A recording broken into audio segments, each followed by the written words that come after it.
Mohon izin kepada Ibu Kepala Sekolah untuk hari ini saya melakukan diseminasi menyebarkan pemahaman dan juga penerapan pengalaman budaya positif. Baik, karena berhubung keadaan dan juga situasi, jadi saya memaparkan hari ini PPT-nya dengan seperti ini saja ya. Baik. Izin, ini adalah modul budaya positif 1.4 di program pendidikan guru penggerak. Jadi ada konsep inti tentang budaya positif. Yang pertama adalah perubahan paradigma belajar. Yang kedua, disiplin positif. Yang ketiga, nilai-nilai kebajikan. Yang keempat, ada kebutuhan dasar manusia. Ada motivasi perilaku manusia, ada posisi kontrol guru, ada keyakinan kelas, dan juga segitiga restitusi. Nah, pada pembelajaran dengan paradigma baru. Nah, ini pembelajaran dengan paradigma baru ini merupakan pembelajaran yang dirancang berdasarkan prinsip pembelajaran berdiferensiasi, sehingga para peserta anak didik kita itu belajar sesuai dengan kebutuhannya, berdasarkan tahap perkembangan sesuai teori psikolog modern untuk mewujudkan profil pelajar Pancasila. Nah, ini adalah pembelajaran dengan paradigma baru. Untuk membangun budaya yang positif, sekolah perlu menyediakan lingkungan yang positif, aman dan nyaman agar murid-murid mampu berpikir, bertindak, dan mencipta dengan merdeka, mandiri, dan bertanggung jawab. Salah satu strategi yang perlu ditinjau ulang adalah bentuk disiplin yang dijalankan selama ini di sekolah kita. Mungkin kalau yang pembelajaran dengan paradigma baru ini, kita mungkin sudah menjalankannya. Misalnya anak-anak masuk jam 8 sudah ada di sekolah. Mungkin itu adalah salah satu disiplin yang kita jalankan selama ini. Namun sekolah perlu juga meninjau untuk kenyamanan anak-anak. Jadi kalau misalnya anak-anak tidak nyaman dengan di tempat belajarnya, mungkin pembelajaran yang kita berikan tidak akan maksimal dia terima. Selanjutnya adalah miskonsepsi tentang teori kontrol. Ini ada ilusi guru mengontrol murid, ilusi bahwa semua penguatan positif efektif dan bermanfaat, ilusi bahwa kritik dan membuat rasa bersalah mampu menguatkan karakter, dan ilusi bahwa orang dewasa berhak memaksa. Ini miskonsepsi tentang teori kontrol. Misalnya kalau ilusi guru mengontrol murid, di sini kalau bisa kita jelaskan, artinya kita di sini mengontrol murid, semua tindakan dia itu kita yang atur. Bukan anak-anak yang mengeluarkan pendapat sendiri bagaimana dia bergerak bebas, tidak. Tapi yang namanya teori di sini guru mengontrol murid sepenuhnya dikontrol oleh guru. Yang kedua, kalau bahwa semua penguatan positif efektif dan bermanfaat. Semua yang kita lakukan merasa bahwa kita ini betul membuat anak-anak itu seutuhnya itu betul dalam kontrol kita. Yang ketiga ini ya, ilusi bahwa mengontrol murid, pada dasarnya itu kita tidak dapat memaksa murid untuk berbuat sesuatu jikalau murid tersebut memilih untuk tidak melakukannya. Walaupun tampaknya kita sedang mengontrol perilaku murid tersebut. Hal ini karena murid tersebut sedang mengizinkan dirinya dikontrol. Ilusi bahwa semua penguatan positif, efektif, dan bermanfaat. Penguatan positif atau bujukan adalah bentuk-bentuk kontrol segala usaha untuk mempengaruhi murid. Mengulangi satu perilaku tertentu adalah suatu usaha untuk mengontrol murid tersebut. Yang ketiga, ilusi bahwa kritik dan membuat orang merasa bersalah dapat menguatkan karakter. Ini menggunakan kritik dan rasa bersalah untuk mengontrol murid menuju identitas gagal. Terus ilusi bahwa orang dewasa memiliki hak untuk memaksa.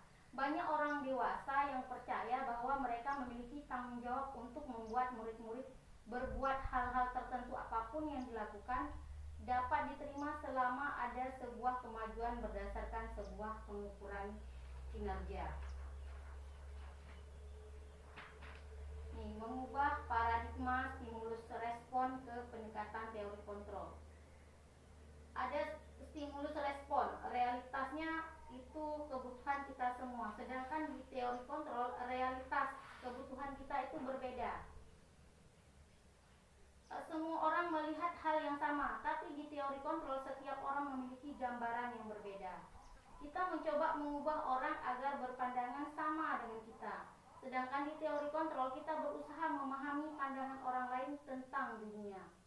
Perilaku buruk dilihat sebagai suatu kesalahan, sedangkan di teori kontrol semua perilaku memiliki tujuan.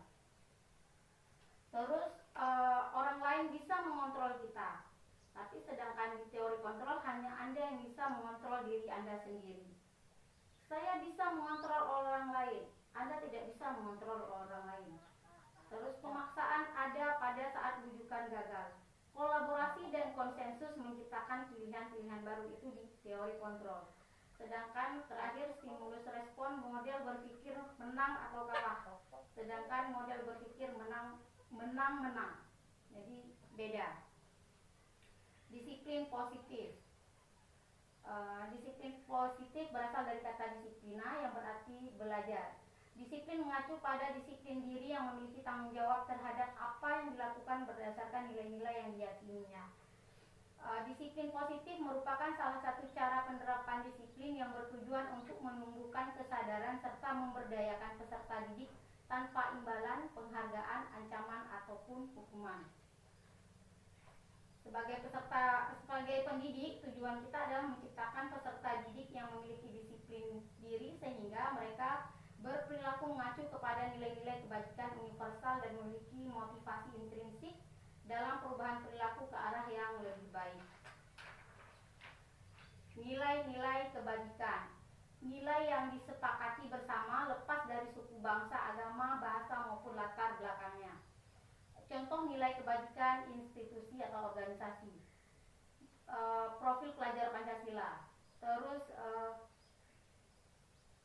primary program. Keterampilan hidup. Misalnya kalau nilai-nilai kebajikan universal, contoh misalnya mencuci tangan. Kalau mencuci tangan itu kan luas, walaupun tidak tertulis. Kalau kita mencuci tangan itu kan keselamatan, jadi semua orang itu bisa tahu walaupun tidak tertulis itu adalah hukumnya intinya keselamatan, tapi bisa dipakai oleh semua orang tanpa harus ditulis sebagai sebuah aturan. Itu nilai-nilai kebajikan universal. Misalnya pun pakai helm kalau pergi kemana-mana. Kalaupun nggak dibilang, kalau yang namanya kita mau keluar ke jalan besar kita pakai helm, itu tujuannya juga untuk keselamatan. Nah, itu sebuah nilai kebajikan universal yang menyeluruh, yang bisa dipakai semua orang tanpa harus tertulis. Terus ada kebutuhan dasar manusia. Kebutuhan dasar manusia adalah segala sesuatu yang kita lakukan untuk mendapatkan apa yang kita inginkan. Seluruh tindakan yang kita lakukan memiliki tujuan tertentu dan semua usaha terbaik yang kita lakukan adalah dalam rangka agar kebutuhan dasar kita terpenuhi dengan baik.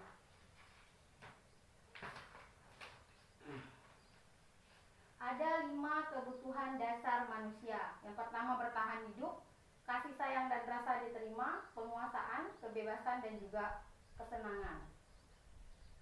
Kalau bertahan hidup itu pasti sandang pangan, kita pasti perlu butuh tempat tinggal dan juga keamanan dan juga kesehatan. Kasih sayang dan rasa diterima itu rasa ingin dipeduli, ingin diperhatikan sama orang lain. Yang terus penguasaan itu ada harga diri, keinginan untuk tetap dianggap, memimpin, berprestasi, diakui dan juga didengar. Kalau kebebasan itu mandiri, memiliki pilihan, mencoba hal baru, mampu mengendalikan arah dirinya.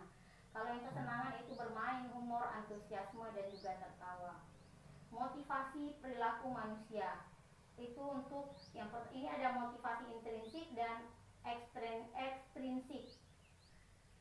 Kalau yang ini untuk menghindari ketidaknyamanan atau hukuman, yang ini untuk mendapatkan imbalan atau penghargaan dari orang lain, untuk menjadikan mereka yang mereka inginkan menghargai diri sendiri dan nilai-nilai yang mereka percaya. Kan kalau misalnya di sekolah, contohnya untuk menghindari ketidaknyamanan atau hukuman, anak-anak berusaha untuk datang tepat waktu hanya karena tidak ingin ditegur oleh guru. Itu poin yang ini. Bisa jadi masuk lagi ke sini, dia ingin ke sekolah biar dia dipuji oleh kawan atau juga guru, datang tepat waktu atau membuat tugas sampai dengan selesai. Dan ini adalah motivasi intrinsik itu dari diri sendiri yang keluarnya. Mereka meyakini membuat sesuatu, misalnya membuat tugas itu karena memang keinginan mereka untuk menyelesaikan tugas, bukan dari ingin mendapat penghargaan ataupun mendapat teguran. Kalau hukuman tidak terencana tiba-tiba, murid tidak tahu apa-apa yang akan terjadi, tidak dilibatkan, bersifat satu arah, berupa hukuman atau fisik atau psikis. Kalau konsekuensi itu terencana, disepakati sesuai peraturan, murid tetap dibuat tidak nyaman, sikap guru selalu memonitor murid. Yang ketiga, restitusi, proses menciptakan kondisi bagi murid untuk memperbaiki kesalahan, proses kolaboratif yang mengajarkan murid untuk mencari solusi sendiri. Kalau ini, kalau ada anak-anak yang berbuat, kita mungkin langsung kasih hukuman. Ini contoh yang di hukuman. Kalau di konsekuensi, mungkin kita buat peraturan sekolah. Kalau memang tidak dipatuhi, maka akan kena konsekuensinya apa. Gitu. Kalau ini memang tidak terencana ya. Lalu restitusi. Kalau restitusi, setelah kita misalnya ada anak-anak yang berbuat salah, kita mengajak dulu dia, menanyakan, menstabilkan identitas. Ada masalah apa? Setelah kita tahu masalah apa, lalu kita bertanya lagi, memvalidasi kesalahan yang telah dia buat. Yang terakhir, meyakinkan, menanyakan apa yang solusi yang tepat untuk dibuat. Ada 5 posisi kontrol guru. Yang pertama adalah penghukum, pembuat merasa bersalah, sebagai teman, sebagai pemantau, dan juga manajer.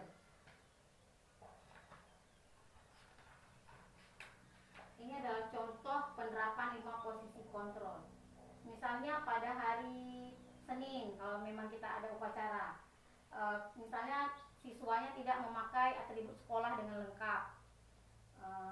Kalau sebagai penghukum, kita misalnya menghukum dia, ayo hormat bendera selama 1 jam di depan. Itu kalau kita sebagai penghukum.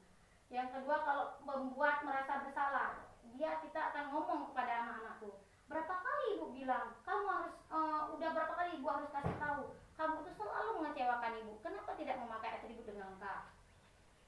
Terus misalnya kalau kita sebagai teman, ayo dong, kenapa kamu tidak memakai atribut, ada masalah apa. Jadi kita tanya dengan baik sebagai teman, bukan sebagai penghukum atau pembuat merasa bersalah. Kalau sebagai pemantau, misalnya kamu sudah melanggar peraturan sekolah, apakah kamu tahu konsekuensinya? Itu sebagai pemantau, itu bahasa sebagai guru yang memantau. Dan terakhir, kalau sebagai manajer, apakah kamu tahu kesalahanmu? Kira-kira bagaimana kamu bisa memperbaiki kesalahanmu? Itu kalau kita sebagai guru, posisinya sebagai manajer. Nah, ini keyakinan kelas selanjutnya. Mengapa keyakinan kelas? Mengapa bukan peraturan kelas? Kalau peraturan kelas itu ada konsekuensi, seperti yang kita bilang tadi. Kalau keyakinan kelas, kalau kita sudah menyepakati membuat kesepakatan kelas sebagai keyakinan kelas, artinya kita melakukannya, anak-anak pun setuju dan meyakini apa yang sudah kita buat. Sepakat, seperti yang tadi. Sepakat bersama. Jadi tahu, oh ini aturan kita, tapi kita tidak melihat itu sebagai sebuah aturan, tapi itu melihat sebagai sebuah keyakinan yang memang harus kita lakukan. Nih, pembentukan keyakinan kelas itu bersifat abstrak, berupa pernyataan universal. Jadi pernyataannya itu umum bahasanya. Dibuat dalam pernyataan positif, sedikit saja agar mudah diingat, sesuai dengan kondisi kelas dan sekolah sehingga mudah diterapkan. Semua warga sekolah atau warga kelas dilibatkan saat membuat keyakinan kelas. Terakhir ini ada segitiga restitusi. Ini segitiga restitusi adalah suatu proses dialog yang dijalankan oleh guru agar dapat menghasilkan murid yang mandiri dan bertanggung jawab. Segitiga restitusi yang pertama tadi adalah menstabilkan identitas. Jadi ketika ada kasus, kita tanya dulu, ada masalah apa nak? Ibu dengar tadi kamu misalnya kasusnya ada anak yang memotong antrian. Nah, kita tanya dulu. Lalu validasi tindakan yang salah. Kita tanya lagi, apakah memotong antrian itu tindakan yang benar atau salah menurutmu? Kita tanya sama dia. Kan ada jawabannya, oh salah Bu. Lalu kita tanya lagi, harusnya seperti apa? Nah, jadi ini dia segitiga restitusi. Jadi proses dialog yang dijalankan oleh guru yang dapat menghasilkan murid yang mandiri dan bertanggung jawab. Ini dia. Ini namanya segitiga restitusi. Ini seperti yang tadi kita bilang, menstabilkan identitas itu berdasarkan prinsip membuat kesalahan adalah bagian dari proses pembelajaran. Jadi sebenarnya kesalahan itu tidaklah salah ketika dibuat, tapi itu bisa menjadi sebuah pembelajaran. Jadi banyak hal-hal positif yang bisa kita bilang ke anak-anak ketika ada anak-anak yang berbuat salah. Jangan langsung kita hukum, oh itu salah, ini begini, ini begitu, enggak. Tapi kita tanya dulu, kita stabilkan dulu identitas dia. Itu ada banyak kalimat-kalimat positif yang bisa kita keluarkan. Untuk validasi tindakan yang salah juga seperti itu. Ini berdasarkan prinsip setiap perilaku berupaya memenuhi suatu kebutuhan tertentu. Ketika kita memvalidasi tindakan yang salah, kita juga punya kalimat-kalimat yang positif yang membuat anak itu tidak tertekan. Jadi kita menanyakan apa sebenarnya, misalnya ada kalimat, kamu pasti punya alasan mengapa melakukan hal itu. Jadi kita banyak bertanya. Bisa membuat anak-anak biasa nyaman. Nyaman lagi tapi tanpa tertekan. Yang terakhir menanyakan keyakinan. Ini berdasarkan teori kontrol, bahwa pada dasarnya kita termotivasi secara intrinsik. Apa keyakinan kelas kita? Nilai-nilai apa yang telah disepakati bersama? Seperti apa gambaran sebuah kelas yang ideal menurutmu? Dan ini terakhir, dalam penerapan program disiplin positif, hendaknya guru memiliki standar kepribadian, profesional dan sosial yang baik, di mana guru mampu merefleksi dirinya dalam posisi kontrol saat ini. Bagaimana perjalanannya sebagai among atau manajer yang menuntun murid-muridnya menjadi insan yang mandiri, merdeka dan bertanggung jawab. Ini adalah standar pendidikan nasional kita. Itu. Mungkin ada pertanyaan? Kayaknya nggak ada pertanyaan, tapi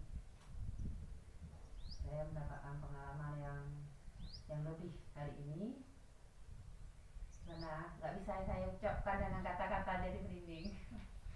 Terima kasih banyak Ya, atas saran-sarannya. Mudah-mudahan kami di sini kan bisa menerapkan yang lebih baik lagi. Insya Allah kita sama-sama berkolaborasi sebagai guru.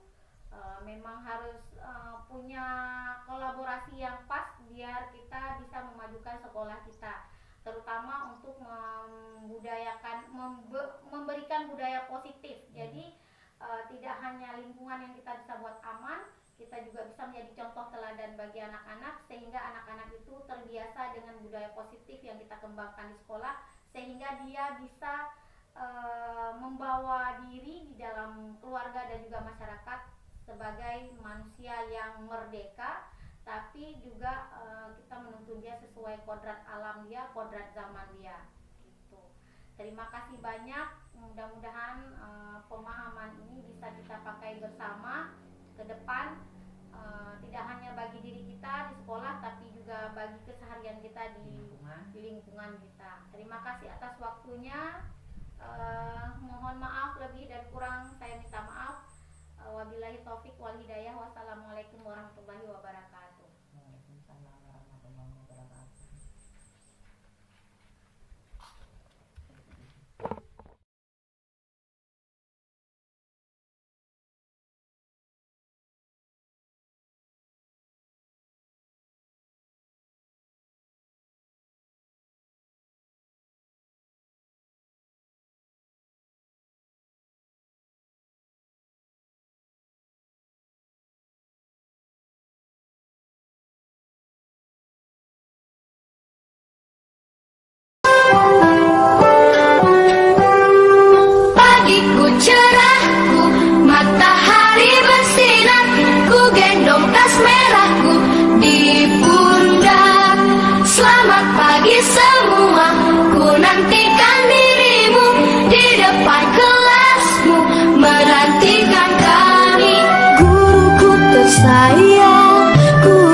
cinta, tanpamu apa jadinya aku?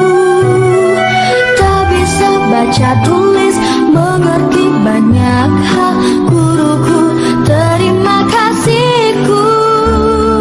Nyatanya diriku kadang buatku marah, namun segala maaf kau berikan.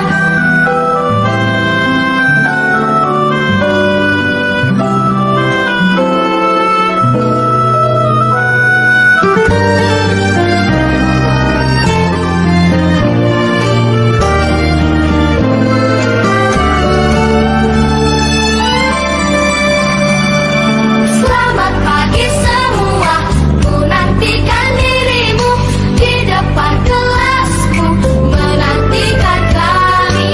Guruku tersayang, guru tercinta, tanpamu apa jadinya aku?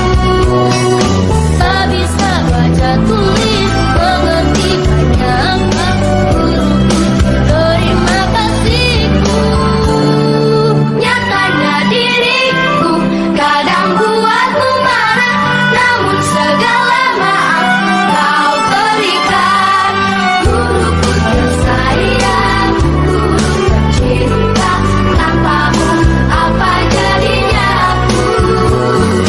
Tak bisa baca tulis, mengerti banyak hal. Guruku, terima kasihku.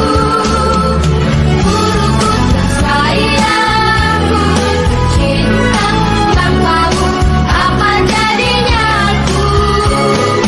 Tak bisa baca tulis, mengerti banyak hal. Guruku, terima kasihku.